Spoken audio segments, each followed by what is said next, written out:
So, I recently finished watching the entirety of Supernatural, and it's been one of my favourite shows. I loved it. Supernatural is about the brothers Sam and Dean taking on a variety of supernatural evils. Saving people, hunting things, the family business. It has light horror, some action, some melodrama, and a story that is increasingly epic throughout. The chemistry between our two protagonists is great. And all that earns plenty of goodwill that we see cashed in a bunch of episodes that are just a whole lot of fun. And I would like to talk about the very best of those episodes. So this is my list of the 10 most fun episodes of Supernatural. This list will contain spoilers. Number 10. Baby. The boys hunt down a monster that behaves kind of like a vampire, kind of like a werewolf. A werepower, you might say. In an episode told entirely from the perspective of the boy's 67 Chevrolet Impala, Baby. This episode has a real fun energy to it. Partly due to the novel perspective, but mostly due to the fun it has with the action scenes, and the heart it puts into the moments the boys share in their car together. Baby isn't often the centre of attention, but she's pretty much our third main character. A beautiful, classic American car.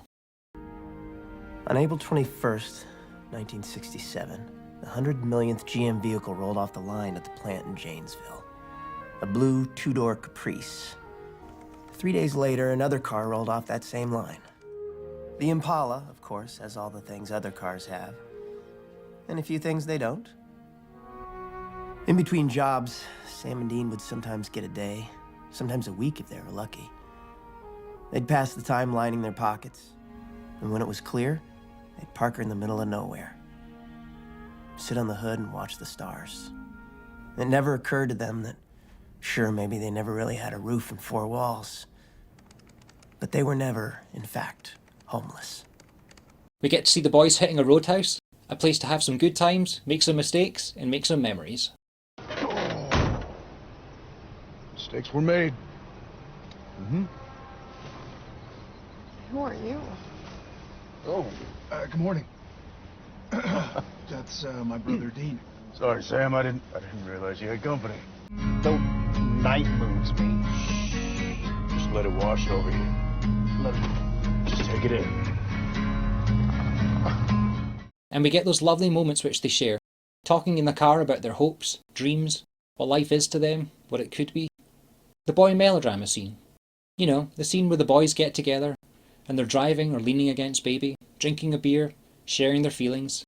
The two of them, alone but together, bonded, united. Man, I needed that.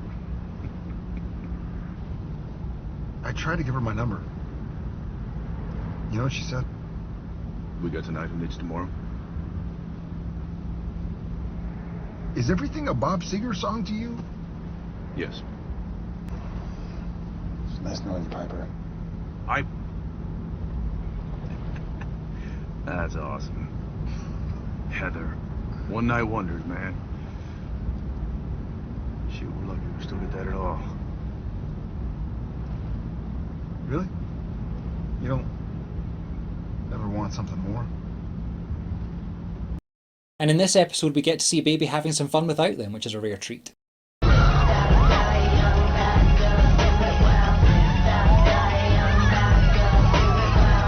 The fight scenes in this episode are good and funny, and they really show Jensen Ackles' skill at staying fun and charming even whilst getting his ass kicked. No, especially whilst getting his ass kicked. So Dean, I don't believe what you're hunting is a whisper. Must be another creature of some kind. Okay, fine, I'll say it. Maybe it is your so-called werepire, but to be honest, I have never heard of a creature of that name. Dean, what is that? Dean?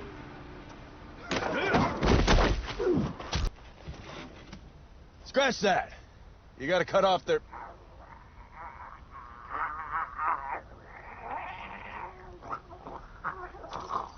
Dean, it's not a whisper.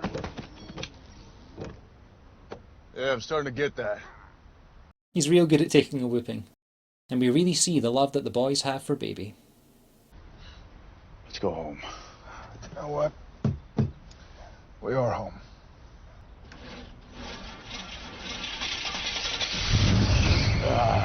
There's my girl.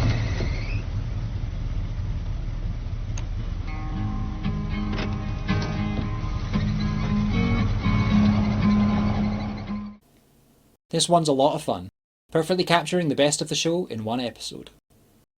Number 9. Wishful thinking. The boys encounter a cursed wishing well and a town slowly falling into chaos, as people's wishes come true and those wishes turn bad, in a classic tale of be careful what you wish for. This episode has a bunch of silly funny bits as the wishing well's chaos spreads through the town. The boys' reaction to the depressed teddy bear got me good. All I ever wanted was a teddy which was big, real, and talked. But now he's sad all the time. Not ouch sad, but ouch in the head sad. Says weird stuff and smells like the bus. Look at this. You believe this crap? Not really. It is a terrible world. Why am I here? For tea parties! Okay.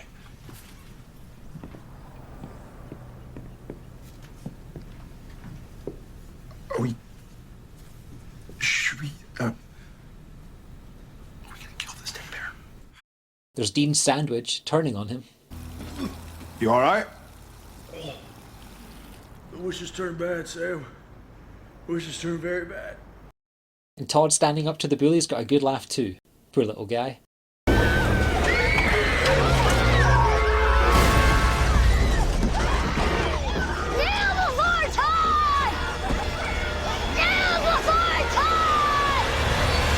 It's a simple episode. A nice little bit of fun with a familiar morality lesson to cap it off. Number 8. Dog Dean Afternoon. To solve a mystery where the only witness is the victim's dog, Dean works some magic to allow him to talk to animals, with some rough side effects. It's fun watching Dean act like a dog. Jensen really does goofball comedy so well. And this episode is chock full of silly dog-based humour. We have him arguing with the dog about liking Styx, the band that is, and I love me a bad pun. Mr. Young's not a punk, he's Mr. Roboto, bitch. Why are you arguing with the dog about Styx? He plays fetch and scratches his ear. So what's he saying? That the guy, he smelled like ground chuck and soap suds and old lady cream. Dean, what are you doing? Barks at the mailman. Hey!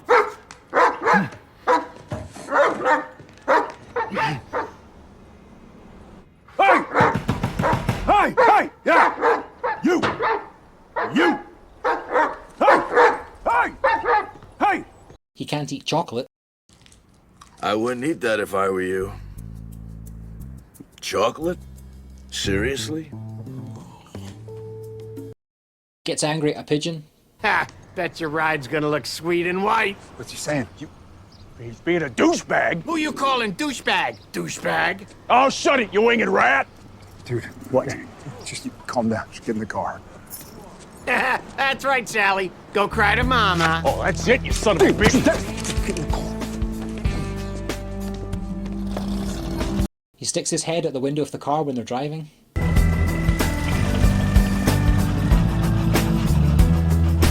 They even have that awful scene from every dog movie, with the poodle being a sexy lady dog. God, I hate it so much, but they have it. And the dogs in the pound are also funny, with voices packed full of personality. Bitch, please. I'm gonna rat someone out. It's gotta be worth my while. I want a belly rub. All right. Not from you, sweetie. From that big one. Over there. Hi. Number 7. Tall Tales. The boys investigate unusual happenings at a university where jerks are being served their just desserts, leading to the discovery of the trickster Loki, a recurring antagonist that we love to hate, and who will be making more than one appearance in this list. We get some great character-based comedy here. This is only Season 2, but the chemistry and characters of Sam and Dean are already extremely well established. So, let's talk about our Winchester boys. Sam, played by Jared Padalecki, is the bitch. He's sensitive, intellectual. He's the little brother, and he's a bit of a worrier. He tried to leave the life, but he was brought back because he knew he could help save people. He strives to understand the questions of his heart and soul. Dean, played by Jensen Ackles, is the jerk. He loves his car, his weapons, and his junk food. He's the big brother, a charming goofball. And he embraced the life. He was raised to be a warrior, and he's possibly the best hunter in the world. He strives to eat pie and protect his brother Sam. The boys telling their versions of events is hilarious. Dean, what do you think you're doing? Dean, this is a very serious investigation. We don't have time for any of your blah, blah, blah, blah, blah, blah, blah. Blah, blah, blah, blah, blah. I want you to know I'm here for you.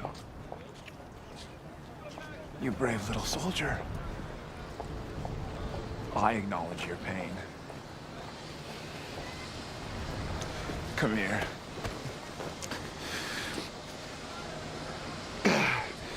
Too precious for this world. What was he with? Come on, I ate one, maybe two. Just let me tell it, okay? He was with a young lady. And I love the fight over the money clip. You really feel that brotherly dynamic here.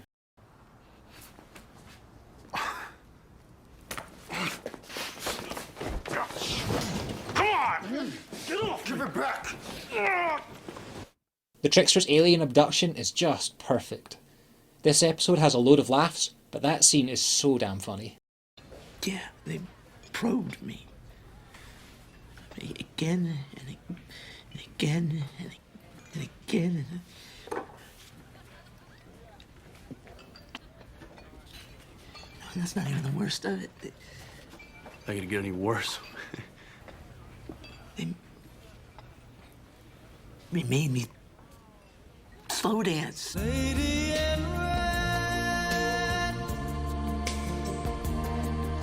The boys struggle to get to grips with this one, so they call in some help. Bobby, played by Jim Beaver, a curmudgeonly father figure for the boys, he's a great recurring character full of sass. And he shows up pretty often to help his boys out, even if they are idiots. Hey. Me too. You guys are breaking my heart. Could we please just leave? Number 6, Scooby Natural. It's a Scooby-Doo episode meets Supernatural. The boys help solve a mystery, but as things get a little more horrifying than expected, the Winchester boys have to protect Scooby and the gang by doing what they do best. It is chock full of funny Scooby tropes. We get catchphrases. He's dead, like really actually dead. Jinkies! Jeepers! Zoinks! Son of a bitch. The classic corridor gag. Come on, Scooby-Doo, I see you pretending you got a sliver. You're not fooling me, 'cause I can see the way. The real estate developer is the bad guy in the end. Look, Sam, the simple fact is monsters are nothing more than crooks in masks, usually unscrupulous real estate developers. It's not fair. I would have gotten away with it if it wasn't for those meddling kids. He said it. He said the line. I like that they don't let them use guns, because Scooby and the gang is pure. I like to imagine that that was a stipulation for the episode and that none of the writers pushed back on this. Because yeah, that's a Scooby don't.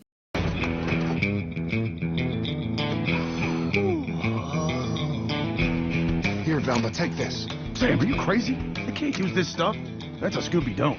And the boys try hiding the truth for as long as they can to protect them. And we're not going to tell them about anything. Not where we're from, not about monsters, nothing. Capiche? They are pure and innocent and good, and we're going to keep it that way. Dean, that's like with the killer stuffed dinosaur. And they were both in that pawn shop. Maybe this is all connected. Killer stuffed dinosaur? Oh, I didn't mean a real... It's a book we're writing. Yeah, it's called The Killer Stuffed Dinosaur in Love. Great title. Though eventually they have to let them know what's going on, and the truth leads to the gang freaking out in hilarious fashion. It appears his arm is broken. What? That's not... I have jumped out of a biplane in a museum and was fine! How did this happen? I don't know. Something threw me across the room. Wires. Probably just wires. Should I make another trap? I can get the shotgun! I can get 2 shotguns! Right down, Scoob and me when it's over! Kill him with fire! We see Cass show up, and he gives us the best line of the episode. Possibly his best line in the show, although he does deliver a whole bunch of good ones over the seasons. Wonderful. I once led armies, and now I'm paired with a scruffy Philistine and a talking dog. So, let's talk Cass. Cass, played by Misha Collins, is the main recurring sidekick, and he's an angel. Notable for his innocent fish out of water humour, and that gruff character voice. We do the same thing. We go to spooky places, we solve mysteries, we fight ghosts. Yeah, except our ghosts don't wear masks. And we don't have a talking dog. I don't know. The Cass is kind of like a talking dog. Number 5, Yellow Fever. The boys head to investigate a mysterious death, and Dean catches ghost sickness, a fever which causes anxiety, then extreme fear, ultimately killing the victim through heart attack. Unless the boys can solve the mystery, Dean is next. We get some more great comedy acting from Jensen. He's damn funny when he's being scared. Hang on. What? I don't like the looks of those teenagers down there. Let's walk this way.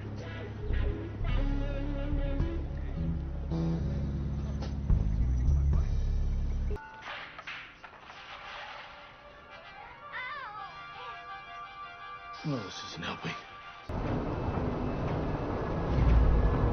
Hey!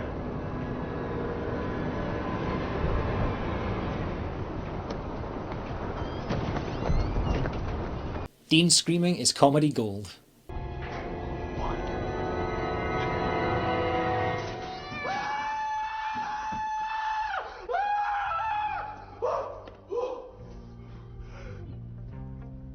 That was scary. And Dean running from the dog gives us possibly my favourite comedic line in the whole show.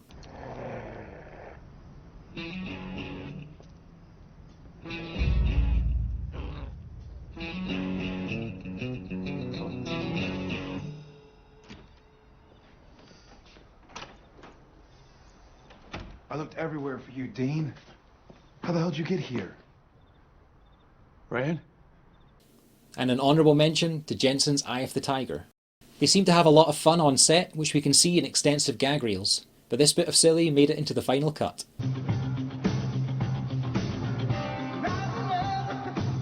Number 4. Mystery Spot. The boys head to a mystery spot attraction where a missing person has occurred. Sam gets caught in a time loop, reliving the same Tuesday over and over, every time ending with the death of his brother Dean, trying everything he can to get through to that Wednesday with his brother alive. I love me a time loop episode. Groundhog Day is a great movie. I love that episode of Stargate SG-1. I love him.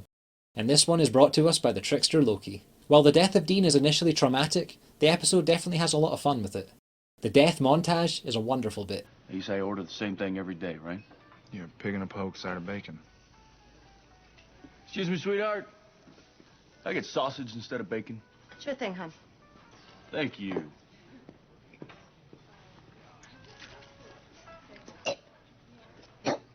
Dean. Dean? We can't even go out for breakfast. You'll thank me when it's Wednesday. Whatever that means.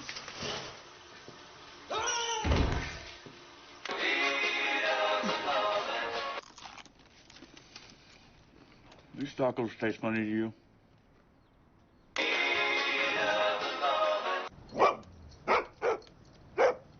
Hey, buddy. Somebody need a friend? Good boy.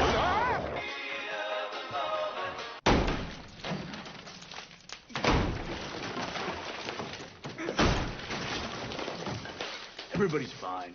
But fun aside, by the ending, the whole affair has put Sam through hell, and he's just so glad to have his brother safe. It makes for a real sweet emotional moment.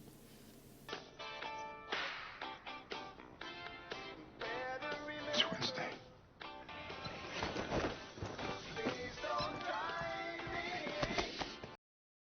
Number 3. Changing channels. The boys get trapped inside their own personal idiot box by the trickster Loki. He sticks them inside various TV shows where they must survive by playing their roles. And we see some simply amazing TV parodies. The 80s style sitcom show Supernatural. Son of a bitch.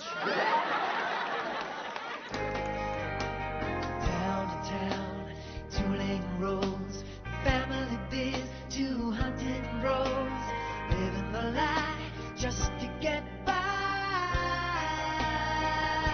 The hospital drama Dr. Sexy MD, one of Dean's daytime TV guilty pleasures.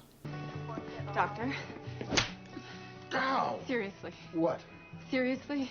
You're brilliant, you know that? And a coward. You're a brilliant coward. What are you talking about? As if you don't know.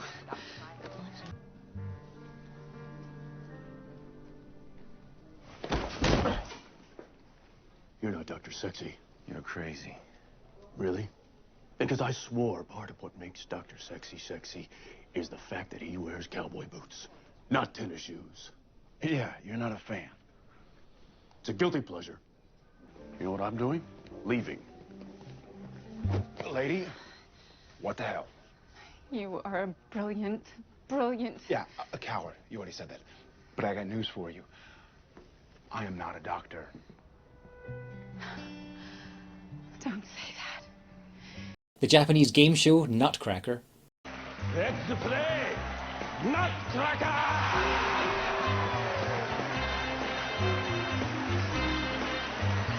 What do I do? I don't want to get in the nuts. Sam's herpes ad. I've got genital herpes. I've got genital herpes. Seriously? Hey, you're the one who said play our roles, so... Yeah, right. I've got genital herpes. The procedural cop show CSI Supernatural. You gotta calm down. Calm down. I am wearing sunglasses at night. You know who does that? No talent douchebags. I hate this game. I hate that we're in a procedural cop show, and you want to know why? Because I hate procedural cop shows. It's like 300 of them on television. They're all the freaking same. And the Sam Impala Knight Rider show. Dean? Sam? Where are you? I don't know. Oh, crap. I don't think we killed the trickster.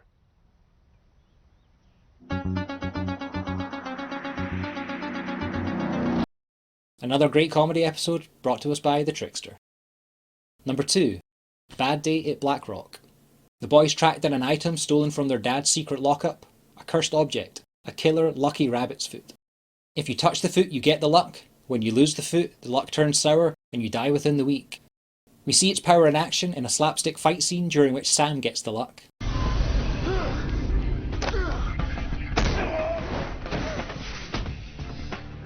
Dean! I got it. Damn!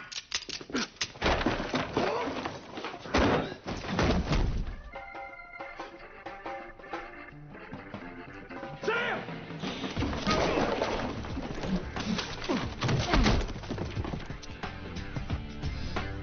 Then he loses the luck to Bella Talbot, a recurring character and professional thief specialising in the supernatural.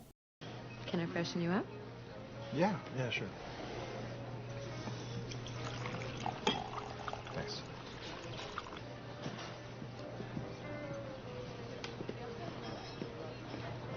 Dude, if you were ever gonna get lucky. And with the foot gone, we see Sam having some real bad luck.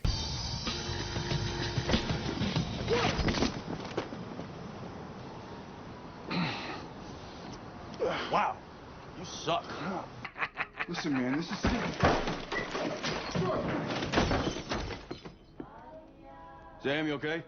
Yeah, I'm good. This is the best Sam episode for sure. I Lost My Shoe cracks me up every time. What? I lost my shoe. A good fun episode. Like the idea, love the execution. Have a nice night, boys. Oh. Forgot, we're at $46,000. Almost forgot about the scratch tickets.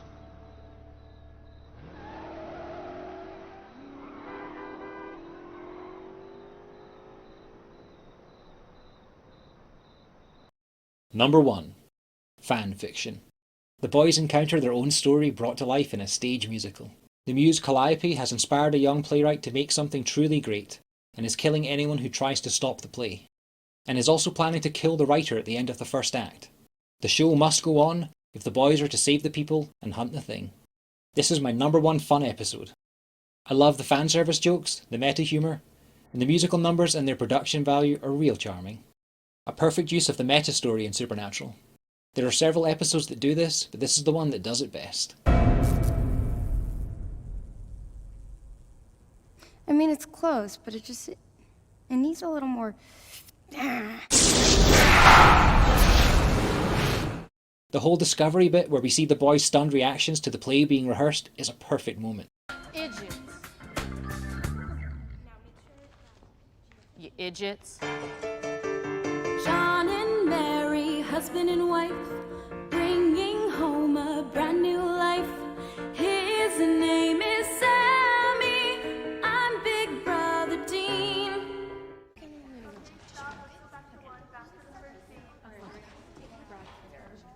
What in the holy... If there is a case, probably has something to do with all this. They reference the BM scenes. The bowel movement scene? No. There's the boy melodrama scene. You know, the scene where the boys get together and they're driving or leaning against baby, drinking a beer, sharing their feelings. The two of them, alone, but together. Bonded, united. They joke about slashfic and the show's subtext, with an amazing fourth wall break moment. We do explore the nature of Destiel in Act 2. Sorry, what? Oh, it's just subtext.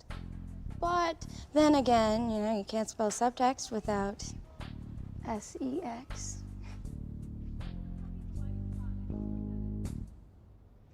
And they put on a hell of a show. The musical numbers are really good. The I'll Just Wait Here Then and A Single Man Tear songs are legitimately great songs, very moving. I have on occasion listened to these songs out of context, and they hold up. A single man tear slips down his face.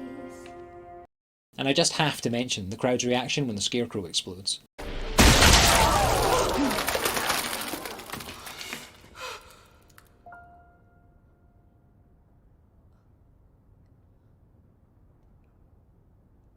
I love that guy's face.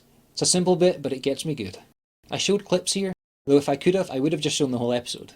Though I don't think that cuts it for fair use. Seriously though, go watch it. Even if you've seen it plenty times before, maybe go give it another watch, because it's just great. And just wait here then.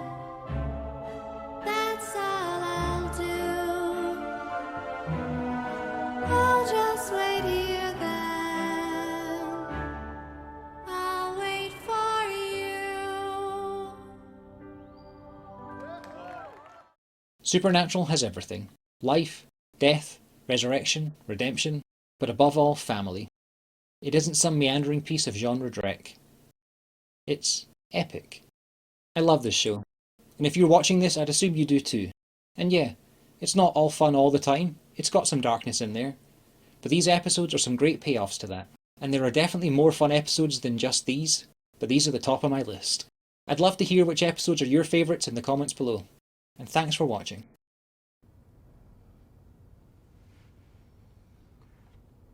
Not bad.